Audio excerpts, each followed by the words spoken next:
ہوں دل یزداں میں کانٹے کی طرح. اگرچہ ان کی اسٹریٹجی کیا ہے؟ ایک ایک کر کے ان کے حصے بکھرے کر کے تیا پانچا کرو. ابھی وہ بلاک کون سا ہے؟ ایران ہے، افغانستان ہے، پاکستان ہے اور روسی ترکستان سے آزاد ہونے والی جو ریاستیں ہیں، یہ ایک سالڈ بلاک. یہ عجمی مسلمان عربی نہیں، عربی گئے، یہ نوٹ کر لیجئے. اس لیے کہ عربوں کو اللہ نے فضیلت دی تھی، محمد ان میں سے تھے صلی اللہ علیہ وسلم، یہ رتبہ بلند ملا جن کو مل گیا. لیکن ساتھ ہی اللہ نے دھمکی بھی دے دی تھی سورہ محمد میں، ان تتولوا یستبدل قوما غیرکم، اگر تم پیٹھ دکھا دو گے اس مشن کو جو ہم نے تمہارے حوالے کیا ہے، تمہیں ہٹائیں گے، کسی اور کو لے آئیں گے. اور یہ بات ہو چکی ہے 13ویں صدی عیسوی میں، 1258 میں جب سقوط بغداد ہوا ہے، عربوں کے ہاتھ سے عالم اسلام کی قیادت چھین لی گئی، معذور کر دیے. اس کے بعد قیادت کن کے ہاتھوں میں آئی؟ ترکوں کے ہاتھ میں.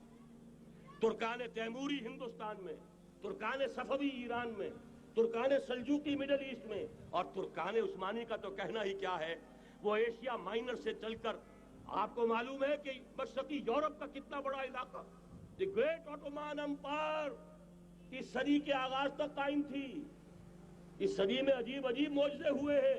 گریٹ آٹومان امپائر جو 3 بر اعظموں پر محیط، نام و نشان ختم.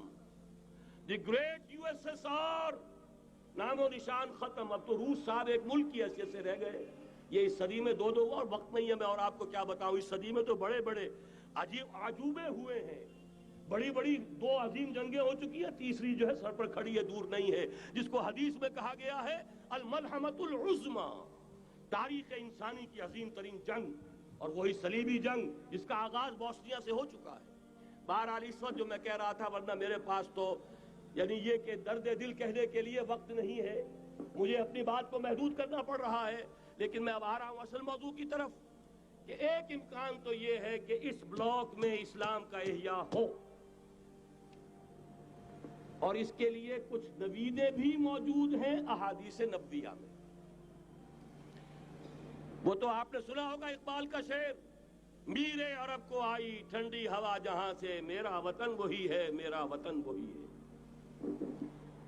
حدیث میں آتا ہے یخرج ناس من المشرق یودعون للمہدی یعنی سلطانہ، مشرق سے فوجیں نکلیں گی کہ جو کہ مہدی کی حکومت قائم کریں گی. یہ مہدی اہل تشیع کے مہدی اور ہیں، ہمارے مہدی اور ہیں. اہل تشیع کے عقیدے کے مطابق ان کے بعد میں امام جو روپوش ہو گئے تھے وہ امام مہدی ہیں، وہ ظاہر ہو جائیں گے. ابھی امام غائب ہیں، پھر وہ ظاہر ہو جائیں گے. ہمارے نزدیک یہ مہدی پیدا ہوں گے یا ہو چکے ہوں، اور یہ ہوں گے حضرت فاطمہ کی نسل ہی سے رضی اللہ تعالی عنہا. لیکن عالم عرب کے اندر پھر ایک طاقت بن کر ابھریں گے، باطل کی قوتوں کے خلاف جہاد کریں گے. لیکن ان کو مدد آئے گی 2 طرف سے، ایک زمینی مدد آئے گی مشرق سے، ایک آسمانی مدد آئے گی. عیسیٰ ابن مریم کا نزول، حضرت مسیح علیہ السلام جو زندہ آسمان پر اٹھائے گئے تھے نازل ہوں گے. اور در حقیقت ان 2 مددوں کے نتیجے میں پھر یہود کا قلعہ قمع ہوگا، اور یہی گریٹر اسرائیل ان کا گریٹر گریو یارڈ بن کر رہے گا، عظیم تر قبرستان بن کر رہے گا. اس کی بڑی واضح حدیثیں موجود ہیں، اس کی بڑی تفصیلی خبریں موجود ہیں. یہ احادیث کی کتب کے اندر بدقسمتی سے ہماری اس کی طرف توجہ نہیں ہے. ایک تو یہ ہو سکتا ہے. اسی طریقے سے ایک اور حدیث ہے، یخرجو من خراسان رایات سود، اور یہ مسلم شریف کی روایت ہے، نوٹ کیجئے گا، نہیں ترمذی شریف کی روایت ہے. یخرجو من خراسان رایات سود لا یردها شیء حتی تنصب بإیلیا.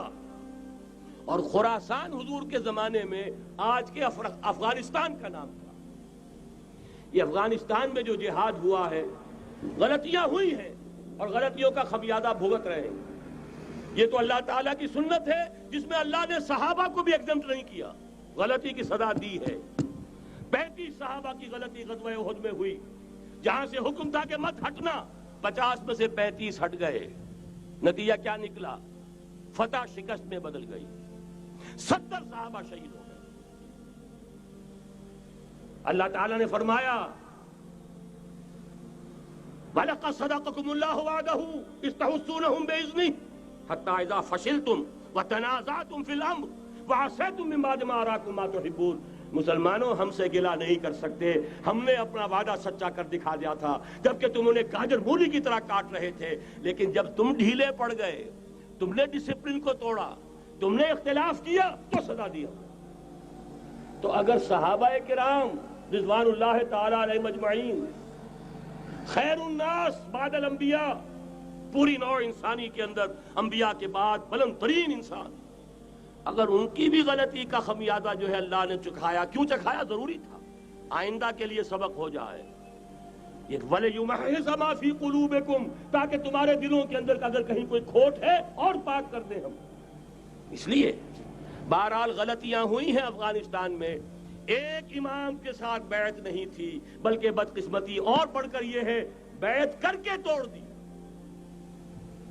عبد الرسول سیاف صاحب کے ہاتھ پر ہمارے پاکستان کے 7 گروپ جو تھے، انہوں نے عین حرم میں بیٹھ کر بیعت کی اور پاکستان آ کر بیعت توڑ دی۔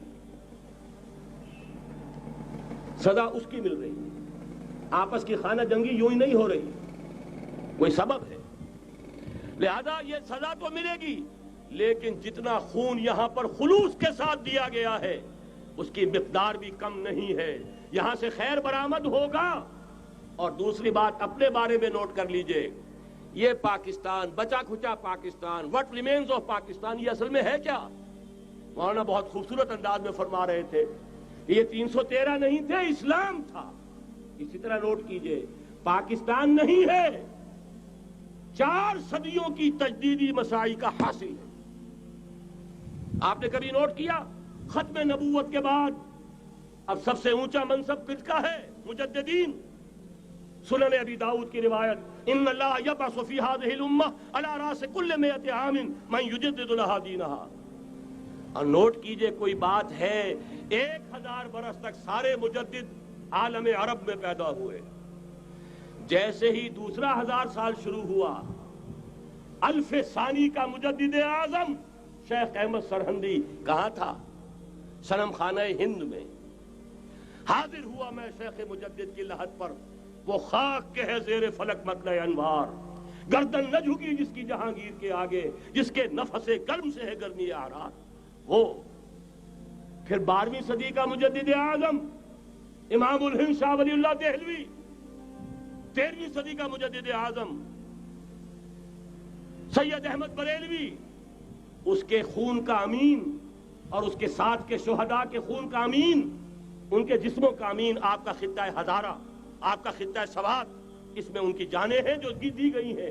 اور وہ نہایت میں آپ سے عرض کر دوں، دور صحابہ کے بعد اتنا خالص اسلامی جہاد پوری مسلمان تاریخ میں نہیں ملے گا جتنا وہ تحریک شہیدین کا تھا۔ 14ویں صدی ہجری میں شیخ الہند جیسا مجاہد اعظم کہ انگریز نے گرفتار کر کے قید بھی کیا ہے، تو کہاں؟ ہندوستان میں نہیں، کہاں؟ جزیرہ سائرس، کیا نام تھا؟ مالٹا، جزیرہ مالٹا بحر روم میں۔ اقبال کے نفس سے ہے لالے کی آگ تیز، ایسے غزل سرا کو چمن سے نکال دو۔ کہیں ہندوستان کی کسی جیل میں ہوا تو شاید اس کے نفس کی گرمی ہی سے کوئی حرارت پیدا ہو جائے۔ اور اسی صدی میں، 14ویں صدی ہجری میں، اقبال جیسا مفکر، اسی 14ویں صدی ہجری میں مودودی جیسا مصنف، اسی 14ویں صدی ہجری میں مولانا الیاس جیسا مبلغ رحمہم اللہ، عظیم شخصیتیں آج پورے عالم اسلام میں آپ کو تبلیغی دوست ملیں گے۔ یہ کہاں سے شروع ہوئی تحریک؟ دہلی کی ایک چھوٹی سی مسجد سے۔ وہ مسجد بنگلے والی اب تو بڑی عالیشان ہو گئی ہے، جب وہاں شروع ہوا تھا کام بڑی چھوٹی سی مسجد۔ یہ سارے کام یہاں کیوں ہوئے؟ پورا عالم اسلام آزاد ہوا، کہیں نعرہ اسلام کا نہیں لگا، کہیں عرب قومیت پر، کہیں کسی اور عصبیت پر تحریکیں چلی ہیں، صرف تحریک پاکستان تھی کہ پاکستان کا مطلب کیا؟ لا الہ الا اللہ۔ کوئی سبب ہے کہ یہاں قرارداد مقاصد پاس ہوئی، حاکمیت اللہ کی ہے، کہ اکبر نام لیتا ہے خدا کا اس زمانے میں۔ یہ سارا ماضی سامنے رکھیے اور حضور کی دی ہوئی پیشن گوئیوں کا مستقبل سامنے رکھیے، ان دونوں سے ثابت ہوتا ہے اس خطہ ارضی سے کچھ ہونا ہے۔